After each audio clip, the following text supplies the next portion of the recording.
Bonjour à tous et bienvenue sur ma chaîne Pixel et Vecteur. Aujourd'hui on va parler de InDesign et pourtant c'est pas InDesign que j'ai à l'écran mais Bridge.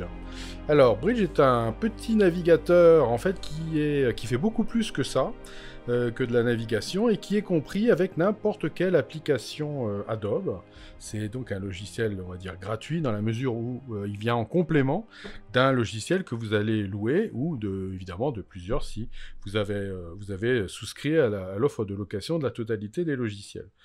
On en parle très peu, c'est un peu le parent pauvre, je trouve, alors qu'il peut rendre énormément de services, notamment lors de l'importation d'images. Et je vais vous montrer justement qu'on peut importer des images dans InDesign depuis justement le bridge, ce qui est très très intéressant.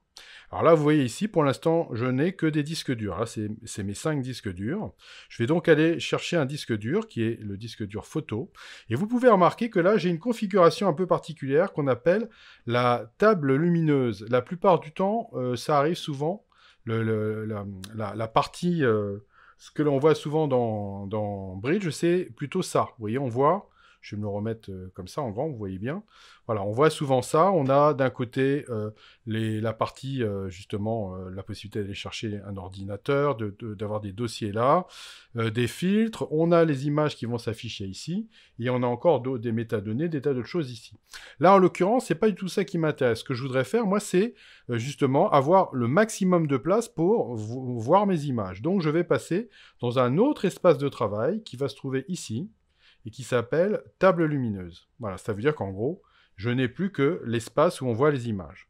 Je vais aller double-cliquer sur le disque dur qui m'intéresse, qui est le disque dur photo.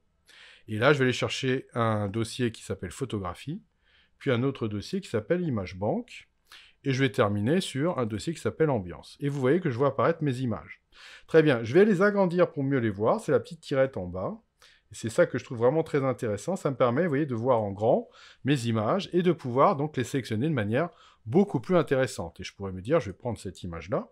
Je vais appuyer sur commande pour les Mac, contrôle pour les PC, pour lui dire que je voudrais aussi celle-là, peut-être celle-là. Je vais prendre donc des images verticales aussi, éventuellement. Celle-là.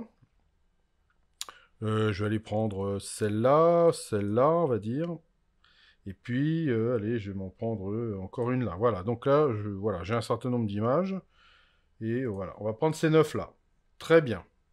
Et là, voilà, c'est là que ça va devenir intéressant. C'est que maintenant, je vais aller dans Fichier. Je vais faire importer. Et vous voyez que je peux importer dans tout plein de logiciels.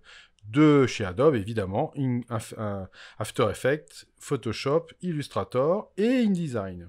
InDesign m'intéresse tout particulièrement parce que je vais me retrouver comme ça avec tous mes fichiers en un bloc et que je vais pouvoir après dispatcher comme je veux. Alors, le gros intérêt, c'est que si InDesign n'est pas ouvert, et ben, il va vous ouvrir InDesign, il va vous ouvrir un document qui est le document par défaut.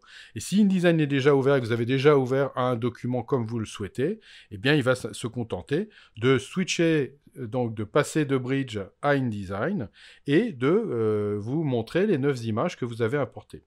Voilà, donc là, il est en train de dialoguer avec InDesign. Il va me mettre InDesign au premier plan, parce que pour l'instant, j'ai InDesign qui est au premier plan, voilà.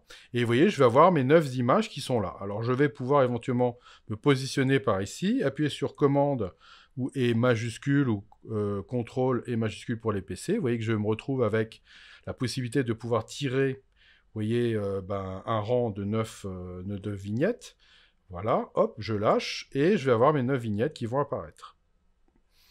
Voilà. Et évidemment, je vais vous le montrer après, on aurait pu éventuellement avoir plusieurs pages.